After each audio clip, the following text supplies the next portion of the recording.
इतना हम पे तंज कसते हैं कि मैं उनके सामने फेस नहीं कर पाता हूँ। बिल्कुल इतना द्रवित हो गया हूँ कि घर नहीं जाता हूँ। होली दिवाली में अपने कमरे में बैठ के रोता रहता हूँ, घर नहीं जाता हूँ। जब भी बुलाते हैं घर वाले कि आ जाओ, मैं घर से बाहर नहीं निकलता हूँ। यहाँ पर बैठे हुए हैं मैम, घर से आ रहे थे तो वो पापा के पास में पैसे नहीं थे, तो 1 कुंटल गेहूँ बेच करके आए। 2700 रुपये मिले, 345 रुपये बस का किराया। उसके बाद से वहाँ से 2.5 किलोमीटर पैदल चल करके आए ताकि 20 रुपये हमारे बचेंगे तो शाम का कुछ हो जाएगा खाने के लिए। तो होली होती है बरसाना में और दिवाली होती है काशी में, और हम लोगों की होली और दिवाली दोनों होती है 10 बाई 10 कमरे की उदासी में। अब हम इसके माध्यम से अपनी बात रखना चाहते हैं कि मतलब हमारे ऊपर संज्ञान ले सरकार, और होली और दिवाली को जैसे हम लोग मनाते हैं उस तरीके से मनाने की कोशिश करें तो हम समझेंगे वो हमारे लिए काम कर रहे हैं। अदरवाइज़ फिर हमारे लिए सरकार बेकार है।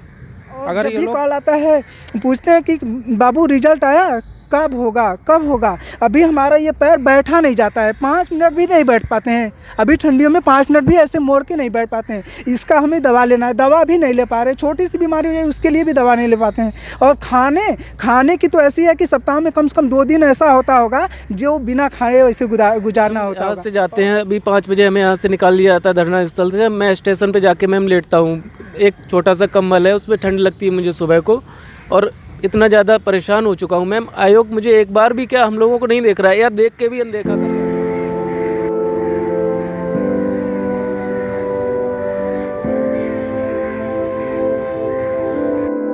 जारी करो, जारी करो, जारी करो, जारी करो, जारी करो, जारी करो, जारी करो, जारी करो, जारी करो, जारी करो, जारी करो, जारी करो, जारी करो।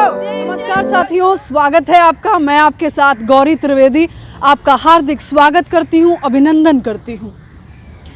दिसंबर की इस सर्दी में आप में से बहुत सारे लोग रजाई की गुनगुनाहट का मजा ले रहे होंगे, और बहुत सारे लोग चाय की चुस्कियों के साथ समोसे, पकौड़ी। लेकिन आज हम आपको रूबरू करवाते हैं प्रदेश के भावी इंजीनियरों से। ये हमारे साथ जो खड़े हैं ये प्रदेश के भावी इंजीनियर हैं। आपको पहले हम ये बता देते हैं कि माँ बाप जब बच्चे की परवरिश करना शुरू करते हैं, उनका लालन पालन शुरू करते हैं, तो तमाम सारी ख्वाहिशें होती हैं कि बच्चा पढ़ लिख करके, इनके ऊपर हम इतना पैसा खर्च कर रहे हैं, पढ़ लिख कर हमारा नाम रोशन करेगा, परिवार के साथ साथ देश का और विदेश में ख्याति प्राप्त करेगा। लेकिन ये कभी नहीं सोचते हैं कि दर बदर शिक्षा के लिए, नौकरी के लिए भटकने के बाद आज इस कड़कती सर्दी में हमारे बच्चे को इतने दुख, तकलीफ, दर्द सहन करने पड़ेंगे। इनमें से बहुत सारे ऐसे भी लोग हैं जिन्होंने अपनी शादी एक लंबे समय से टाल रखी है। बहुत सारे ऐसे लोग हैं जिन्होंने घर में कृषि होती है तो अनाज बेचा है और अनाज बेच करके यहाँ धरने के लिए आए हुए हैं। तमाम सारे ऐसे भी लोग हैं जिन्होंने साल या 2 साल से बाल ही नहीं कटवाए हैं, और तमाम सारे ऐसे भी लोग हैं जिन्होंने अपनी शादी टाल दी है, बल्कि छोटे भाई बहनों की शादी हो गई है और उनकी शादी की उम्र हो गई है लेकिन शादी नहीं कर रहे हैं। उनकी शादी की उम्र हो गई है और शादी नहीं कर रहे हैं। तो इन समस्याओं के अंबार के साथ आइए इन इंजीनियर से बात करते हैं और जानते हैं इनकी कहानी, इन्हीं की जुबानी। मैम, मैं वाराणसी से हूँ और मैं प्रयागराज में विगत 6 वर्षों से तैयारी कर रही हूँ। मैं 2016 और 2018 की भर्ती को पूरा करने के लिए मेरी मांग है मैम। और बताइए, 6 साल से मैं इलाहाबाद में रह के तैयारी कर रही हूँ। घर वालों की इतनी उम्मीदें हैं कि कब तुम्हारी भर्ती पूरी होगी, कब तुम्हारी भर्ती पूरी होगी। घर वाले शादी के लिए देख रहे हैं। मेरी एज जो है वो 31 ईयर हो गई है। मेरे छोटे भाई बहनों की शादी हो गई, लेकिन मैंने कहा कि मैं शादी नहीं करूंगी, भले मुझे घर से बाहर रहना पड़े, अकेले में मैं कुछ भी कर लूँगी। मैं कोचिंग पढ़ा के बाहर सर्वाइव करती हूँ मैम। घर वाले पैसा नहीं देते मुझे, क्योंकि मैं घर से एकदम बगावत कर चुकी हूँ कि मुझे शादी नहीं करना है जब तक मैं जेई नहीं बन जाती। गंगवार मैं फरुखाबाद से हूँ और मेरा आज मैं यहाँ से 20 दिन पे ये धरने पे बैठा हुआ हूँ। चूँकि ये धरने पर बैठना हमारा कोई ऐसा, मैंने धरने बैठने के लिए मैंने डिप्लोमा नहीं किया है मैम, लेकिन फिर भी मुझे कहीं ना कहीं सरकार या आयोग की नीतियों की वजह से मुझे धरने पे बैठना पड़ रहा है। और इस कटकटी ठंड में आज 20 दिन हो गए हम यहाँ पर धरने पे बैठे हुए हैं। आयोग से कोई भी व्यक्ति जो है, कोई भी अधिकारी या सरकार का कोई अधिकारी हमसे मिलने नहीं आया, ना हमारा दुख जानने आया है। और यहाँ पर दुख की बात क्या कहें मैम, एक किसान के बेटे को, एक किसान परिवार से पले बड़े व्यक्ति बेटे को या लड़के को जब वो 28 और 30 साल का हो जाता है, उसके घर वालों को इतनी उम्मीदें होती हैं कि हमारा बेटा अब पढ़ जाएगा, अब डिप्लोमा कर लिया है, अब उसको नौकरी मिल जाएगी चूँकि वो पढ़ने में अच्छा है। और उसके बाद पढ़ने के बाद में पता चलता है कि जब 6 साल हो जाते हैं कि सरकार हमारा पहले तो एग्ज़ाम नहीं कराती 4 सालों में, और उसके बाद 6 साल हो जाते हैं, रिजल्ट के लिए इंतज़ार करना पड़ता है। तो मैम हम घर पे अपने क्या जवाब दें कि हम कितना कैपेबल हैं? हमसे हमारे घर वालों की स्थिति बहुत अच्छी नहीं है मैम। वहाँ पर मैं आपको बयान नहीं कर सकता कि वहाँ क्या चल रहा है। वहाँ दवा के लिए पैसे नहीं है मैम। अब मैं कैसे यहाँ पर हूँ ये अब मैं आपको नहीं बता सकता, अपने शब्दों में बयान नहीं कर सकता। बहुत सारी बातें हम कैमरा पे नहीं कह सकते, सर का कहना है, लेकिन बहुत सारी कोई एक चीज़ हो मैम तो हम आपको बताएं। हम बाहर भी निकलते हैं, हम रोड पर जाते हैं तो हम पैदल अपना यात्रा कर लेते हैं मैम। देखिए अभी हम यहाँ से जाते हैं, अभी 5 बजे हमें यहाँ से निकाल लिया जाता है धरना स्थल से। मैं स्टेशन पे जाके मैम लेटता हूँ, एक छोटा सा कंबल है उसमें ठंड लगती है मुझे सुबह को, और इतना ज़्यादा परेशान हो चुका हूँ मैम। आयोग मुझे एक बार भी क्या हम लोगों को नहीं देख रहा है, या देख के भी अनदेखा कर रहा है। रेंग रही है कि वो जो है यहाँ पर आए, देखें कि हमारी क्या समस्याएं हैं, क्या हमारी समस्या लीगल नहीं है, हमारा एग्ज़ाम कब हुआ था और हमारा रिजल्ट के लिए हमें लड़ना पड़ रहा है, ये हमारी समस्या लीगल नहीं है क्या? आप इसको थोड़ा सा समझिए। मैं आयोग से, मेरी सरकार से ही विनती है, योगी जी से ही विनती है कि अगर वो हमारी वीडियो का या हमारी आवाज़ उन तक पहुंच रही हो तो कृपया करके हम पे इतना संज्ञान ले लें कि हम जिस दर्द से गुजर रहे हैं आप वो समझिए। आप एक ज़मीन पर आकर देखिए कि कितना संघर्ष करना पड़ता है मैम हमें। 2 वक्त की रोटी, शाम के टाइम हमें रोटी नहीं मिलती है, हम गुजारा कर लेते हैं अपना समोसा वगैरह कुछ भी खा के हमें, क्योंकि हमें यहाँ पर नहीं पता हमें कितने दिन बैठना पड़ेगा। हमें ये करना पड़ रहा है। हमने डिप्लोमा किया था 2014 में, मैम पास आउट हूँ। उसके बाद में 18 में वैकेंसी मुझे मिली देखने को। सोचा था कि 19 में या 20 में वैकेंसी कंप्लीट हो जाएगी, अपनी पूरी मेहनत से इसको क्रॉस कर लूँगा, मैं पढ़ लूँगा और नौकरी ले लूँगा। लेकिन 20 से आज 22 हो रही है और मैं यकीन के साथ कह सकता हूँ कि आयोग की यही स्थिति रही तो 2 या 3 साल और लग जाएंगे, ये वैकेंसी पूरा नहीं हो पाएगी। इतना मैम बुरा हाल है। क्या बताइए, क्या कहना चाह रहे हैं? जी हम उज्जवल प्रयागराज से हैं।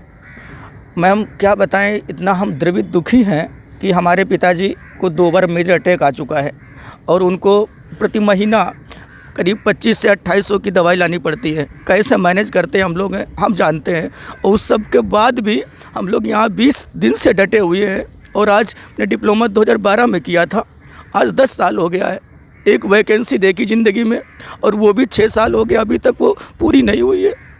इतना परेशान है कि कब क्या होगा। ज़िंदगी हमारी कितनी लानत भरी हो गई है। मैं 35 साल का मैम हो गया हूँ, लेकिन अभी तक कब हम अपना घर बसाएंगे, कब अपना क्या कहते हैं कि शादी करेंगे और कब अपने पिताजी की या माताजी की जो भी इच्छाएं पूरी करेंगे, मैं कुछ नहीं कर पा रहा हूँ। इतना समझ में नहीं आ रहा है कि मैं जान दे दूँ कि यहाँ पे आत्महत्या कर लूँ, लेकिन फिर भी आयोग या सरकार को कुछ नहीं दिखाई दे रहा है। इतना परेशान हूँ कि अब कुछ समझ में नहीं आ रहा है। 6 साल हो गया, अभी तक इन्होंने रिजल्ट ही नहीं दिया हम लोगों का है। जब भी घर जाता हूँ इतने ताने सुनने को मिलते हैं, घर परिवार नाते रिश्तेदार सब यही कहते हैं आप तो बहुत पढ़ने में अच्छे थे, अभी तक आपकी नौकरी नहीं लगी है। फलाने का लड़का देखिएगा वो मास्टर हो गया, वो कुछ हो गया, दुनिया भर के सब बताते हैं और इतना हम पे तंज कसते हैं कि मैं उनके सामने फेस नहीं कर पाता हूँ।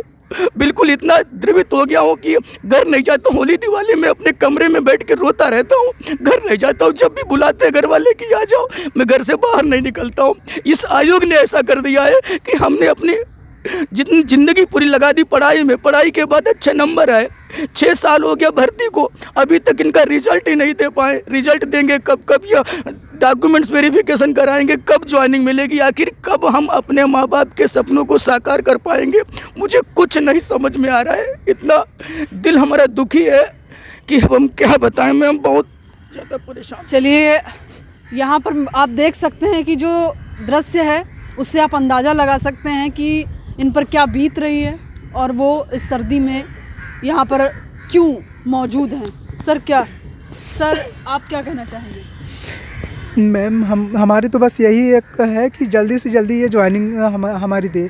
जो अभी कंडीशन बता दें कि कंडीशन ऐसा है कि 70 साल के पापा जी हो गए, जिस उम्र में चलने की वो चला नहीं जाता है, आज भी वो फावड़ा लेकर चलाते हैं।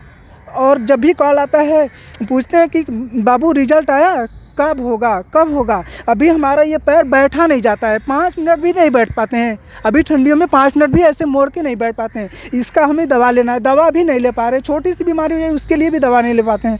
और खाने की तो ऐसी है कि सप्ताह में कम से कम 2 दिन ऐसा होता होगा जो बिना खाए वैसे गुजारना होता होगा। और शाम को यदि बनाते हैं तो कल सुबह और कल शाम तक ऐसा चलता है, ऐसे खाना खाया जाता है। क्या जी जी मैम घर वालों को नहीं पता है हम लोग यहाँ पर हैं। अगर पता होगा पिताजी को 2 बार अटैक आ चुका है, कोई बताता नहीं है। अब इतना सोच लिया, अगर मालूम उनको हो गया तो क्या उन पे बीतेगी। बिल्कुल सही बात। सर क्या आप कहेंगे, जी क्या आप कहना चाहेंगे सर? अरे मैं बहुत दिनों से यहाँ में हूँ, 20 दिन हो गए मुझे यहाँ पे आए हुए। अभी तक सरकार ने कोई भी संज्ञान नहीं लिया, कोई आयोग की तरफ से भी कोई जवाब नहीं आया हम लोगों के लिए। ये होती है बरसाना में और दिवाली होती है काशी में, और हम लोगों की होली और दिवाली दोनों होती है 10 बाई 10 कमरे की उदासी में। अब हम इसके माध्यम से अपनी बात रखना चाहते हैं कि मतलब हमारे ऊपर संज्ञान ले सरकार, और होली और दिवाली को जैसे हम लोग मनाते हैं उस तरीके से मनाने की कोशिश करें तो हम समझेंगे वो हमारे लिए काम कर रहे हैं। अदरवाइज़ फिर हमारे लिए सरकार बेकार है। अगर ये लोग रोज़गार की बातें करते हैं, हम 5 लाख रोज़गार रहे हैं, 10 लाख रोज़गार देना, तो क्या पुलिस की भर्ती करने से सारी भर्तियाँ पूर्ण हो जाएंगी, या टेक्निकल के बिना ये अपना देश चला ले जाएंगे?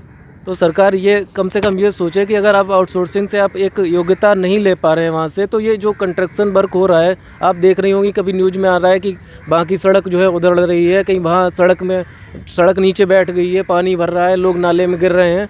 ये सब क्या है? ये अगर आप आउटसोर्सिंग से अगर इसकी भर्तियाँ करेंगे तो ये जो योग्य इंजीनियर बैठे हुए हैं, जो पढ़ के उन्होंने अपनी मेहनत से और अपने एग्ज़ाम को क्वालिफाई किया है, लेकिन रिजल्ट नहीं मिल रहा है, तो ये जो है ये सरकार कहीं ना कहीं, ये सरकार का कहीं ना कहीं, ये देश का कहीं ना कहीं, ये हमारे यूपी का विकास इससे बाधित हो रहा है।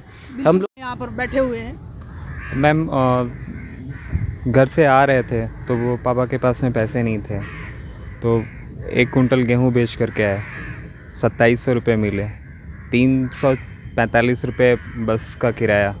उसके बाद से वहाँ से 2.5 किलोमीटर पैदल चल करके आए ताकि 20 रुपये हमारे बचेंगे तो शाम का कुछ हो जाएगा खाने के लिए।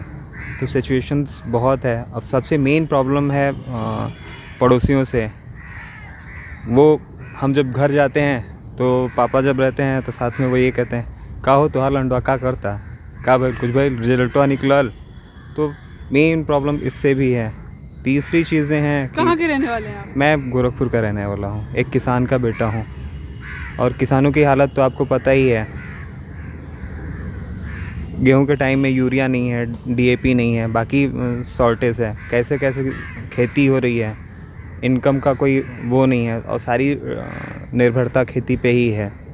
तो किसान के पुत्र होने के नाते सरवाइव करना बहुत ही टफ़ टास्क है आज के डेट में। अब जब तक ये सारी चीज़ें होंगी नहीं, नौकरी मिलेगी नहीं, बाकी सारी चीज़ें होंगी नहीं, तो मुझे नहीं लगता फिर कि कुछ बेहतर हो पाएगा जीवन में, या तो फिर पढ़े ही नहीं होते फिर इतना। प्राइवेट जॉब तो पहले हम बता दें कि क्यों नहीं मिलते हैं मैम। इतने ज़्यादा बच्चे हो गए हैं, तो इतनी ज़्यादा स्टूडेंट्स डिप्लोमा होल्डर होते हैं, 5 लाख हर साल बच्चे निकलते हैं, तो प्राइवेट कंपनियां भी इतनी नहीं है कि वो हर बच्चों को नौकरी देंगी। और रही बात 15,000 की, तो 15,000 कहीं नहीं मिलते डिप्लोमा होल्डर्स को, मैम 8,000 रुपये पर नौकरी मिलती है। प्लस वो सब कहते हैं एक्सपीरियंस लाओ। एक्सपीरियंस हम कहाँ से लाएँ जब हमको कहीं मौका ही नहीं मिलेगा रोज़गार का, तो हम लोग एक्सपीरियंस कहाँ से लाएँ? दूसरी बात, हम लड़कियाँ हैं, लड़कियों को तो कहीं कंपनी में कंस्ट्रक्शन में उनके लिए सेफ़ नहीं। हम सिविल से हैं तो कहीं कंस्ट्रक्शन में हमको जॉब नहीं मिलती है। ये होता है कि आप कंप्यूटर सीख लीजिए, कंप्यूटर पे हम कंप्यूटर पे बैठने के लिए सिविल इंजीनियरिंग किए हैं, हम अपना स्किल दिखाएंगे कंस्ट्रक्शन फील्ड में, निर्माण में, देश के निर्माण में अपना स्किल दिखाएंगे ना। तो हम लोग कंस्ट्रक्शन फील्ड के हैं, हम 8,000 रुपये की भी नौकरी नहीं मिलती, कहते हैं एक्सपीरियंस लाओ। हम कहाँ से लाएं? लड़कियों के लिए तो बहुत चैलेंजिंग है, लड़कों को तो आप ये कैसे कह सकते हैं कि हम प्राइवेट जॉब कर लिए? हमारा मन है कि हमारा गवर्नमेंट जॉब करने का मन है, हमारा मन है कि हम सरकार की सेवा करें, हमारा मन है कि हम अपने यूपी की सेवा करें, और हमारे पास हमने क्वालिटी हासिल की है, हमने वो पढ़ाई की है जो हम यहाँ पर सरकार को दिखा सकते हैं, सरकार के ये उत्तर प्रदेश में लगा सकते हैं। तो हमने प्राइवेट जॉब करने के लिए डिप्लोमा नहीं किया है, ये सरकार अच्छी तरह समझ ले, आयोग अच्छी तरह समझ ले, और ये बहुत अच्छे तरह से समझ लिया जाए कि प्राइवेट नौकरी हमें नहीं करनी है। हमें अगर हम इक्विवेलेंट नहीं है या हमारे अंदर योग्यता नहीं है तो हम प्राइवेट करेंगे। और पहली बात तो हमारे अंदर हम एग्ज़ाम क्वालिफाई करने की क्षमता रखते हैं, तो हमें सरकारी नौकरी ही चाहिए। और जब वैकेंसी है तो फिर उसका रिजल्ट क्यों नहीं जारी किया जा रहा है? तो हमने इन युवाओं से बात की और जाना कि इनकी क्या क्या समस्याएं हैं। वाकई में इन इंजीनियरों ने कभी नहीं सोचा होगा पढ़ाई के वक्त में, जब घर से 10-10 साल दूर रहे हैं और काफ़ी सारा संघर्ष देखा है, महसूस किया है, तब नहीं सोचा होगा कि परीक्षा दे करके रिज़ल्ट के लिए इतना संघर्ष करना पड़ेगा। तो हमारी इस वीडियो के माध्यम से यही गुजारिश है कि यूपी अधीनस्थ सेवा चयन आयोग के जो स्टूडेंट्स हैं, जो आवेदक हैं यहाँ पर मौजूद हैं, इनकी सुनवाई जल्द से जल्द हो। नमस्कार।